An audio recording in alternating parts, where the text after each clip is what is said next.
The next thing I want to talk about is a concept that we really use for everybody, but I think it's important that women understand this on a basic level because every time we share this with couples and really with anybody, they always tell us like, "You've never heard it broken down that simple." And so, this will help you guys really, if you don't kind of understand this stuff and it's a little foggy for you, this is going to help to put it in perspective that I think you can really grasp here.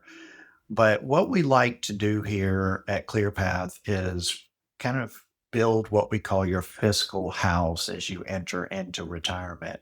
And it's really a philosophy of how to structure things that we've learned over 25 years of planning is leads to the highest statistical probability that you will meet your income goals and that you will be protected and really enjoy the kind of retirement that you want. And this is something that's proven. We've seen it over and over again through all kinds of markets.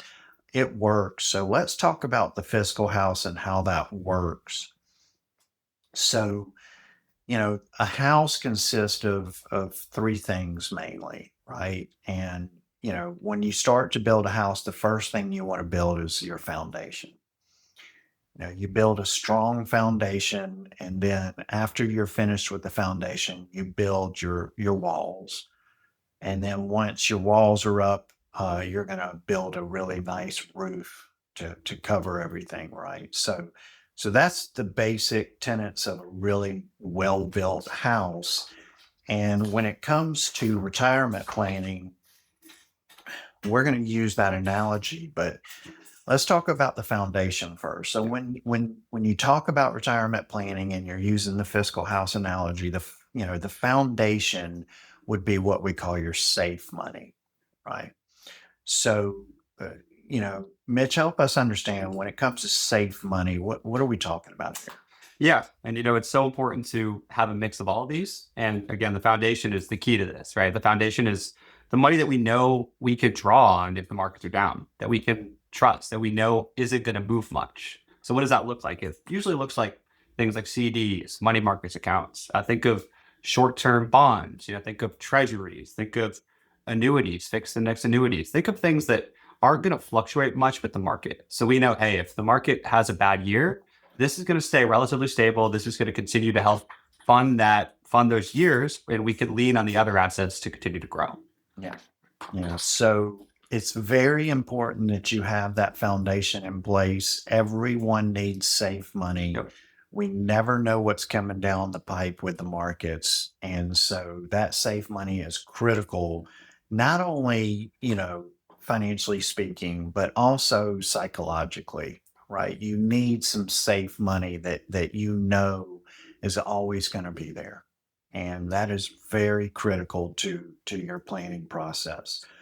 So after we built that foundation and we have an appropriate amount of safe money, what we're going to want to do next is you know the walls. And the walls, the way that we structure walls are income producing assets that aren't necessarily directly correlated with the markets.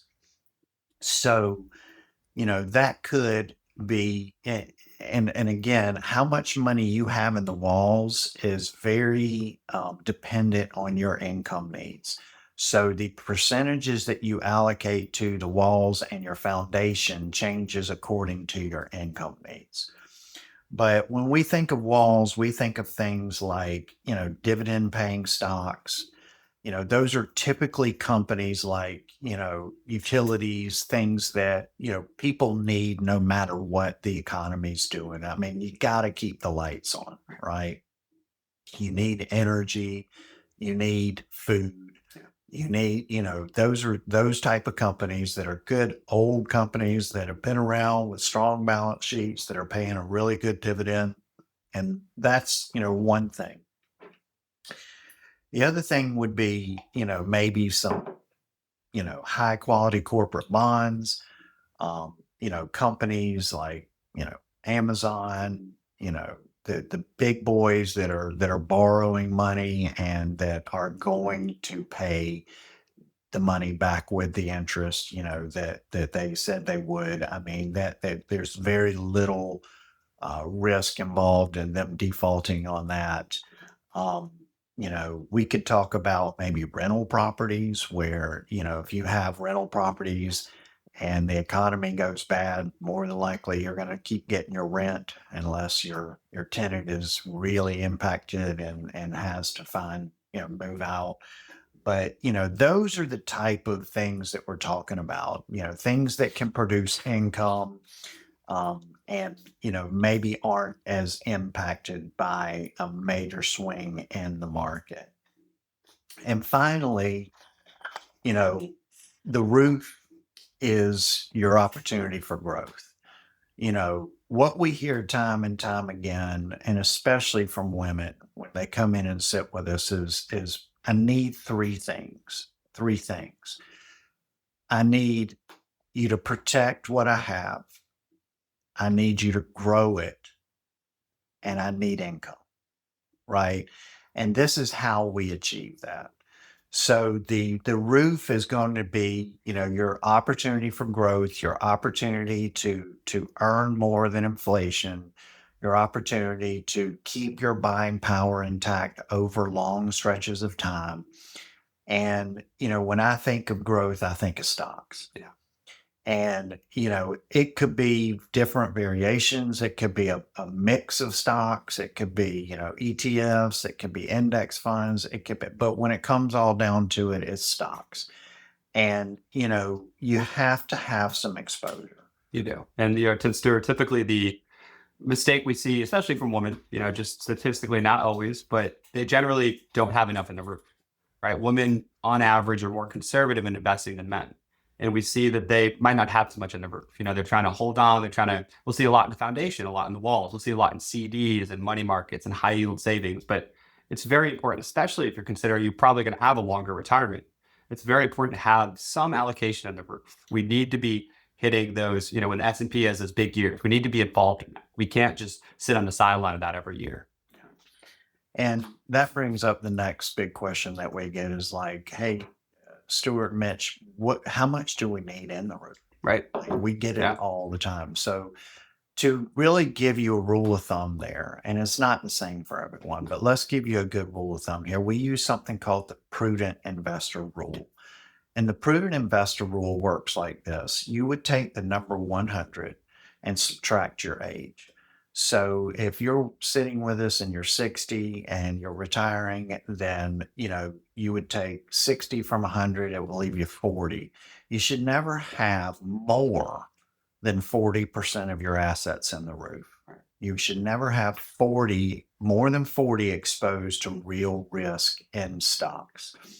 And we see all the time, we come in and, we're working, I was working with a 71-year-old yesterday, and he came in and he had 70% of his money in the roof. And, I showed him, he didn't really even understand that. And I showed it to him and he was a little alarmed. I mean, he just didn't, he felt like that was way more risk than he needed to be taking at this point. And so, just take a minute and just think through for just a second, how much of your money is safe money? How much of your money is income producing money? And how much of your money is exposed to stocks and risk? And just think, is your house, in order? Is your foundation enough? Do you have too much exposure with your roof? I mean, it's really easy to grasp that concept and understand. And if if you don't know and you really want to get your arms around this and you like, that concept of how, we structure things, go to clearpathretirement.com. Let us know that you want to do, a ClearPath retirement review where we can sit down and really look at your house and see how is it structured currently. You can hear from us directly how we would recommend that you restructure things if we feel like it's not, um, in the right order. And, that everybody's different. Everybody has different income needs. Everybody, but for the most part, what we see is people either come to us and they're like Mitch said, they're too conservative. So, they feel, you know, okay about when the market starts going up and down, but what they're not really thinking through is the impact of that conservative allocation over the 20, 30-year retirement and how that can impact them. Or they're too aggressive and they've got way too much money exposed to risk and they don't really understand that. And a lot of times what we'll see is they've got all this money exposed to risk. They've got all this money in the roof, and they're not even really reaping the rewards of taking that risk. Right. Their returns are not even, in line with that kind of risk. If you're going to take a lot of risk, which, we do have some folks who are like, hey, we're good with it. Like, we want to take this kind of risk. You've got to be reaping the rewards of that risk. And, when I've looked at people who have, 70, 80% exposed to the roof and in stocks in the market, and when we do their returns, I mean, they're getting like 7, 8% Yeah. over, the last 10 years. And I'm like, we can do that with reducing the risk dramatically. Right. And it's really doesn't make sense. You're taking all this risk. If the market does, really correct and, then you're going to take a huge hit, but you're not even getting the benefits of that kind of risk when the markets do well. Right. And the most important thing right now is people, when it comes to finance, money, people tend to have a very short-term memory bias. And people will, this we see right now, this is a time where people they don't understand enough about how they're invested. And because the market's done so well the last 4 years, I mean, we haven't had a red year in 4 years. And when you're in that environment, somebody who doesn't know very much about investing might just have a lot of risk, and they look at their stocks every few months. They're like, "Oh, I'm doing good," but they don't understand how risky they are because the market's been so good. So when we talk to a 71-year-old who's got 70% of the roof, he might feel okay about it today because he's looking at the last 3 years. He's like, "Yeah, it's done pretty well."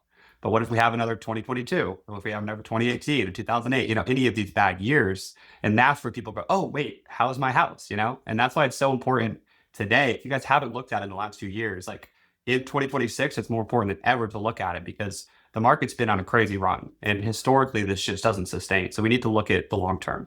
Absolutely. Absolutely. So like Mitch says, if you're wondering about your house, let us know, clearpathretirement.com. Let's have a conversation, and we will do an analysis. We'll do a review of where you're at, and we'll at least where you stand, right?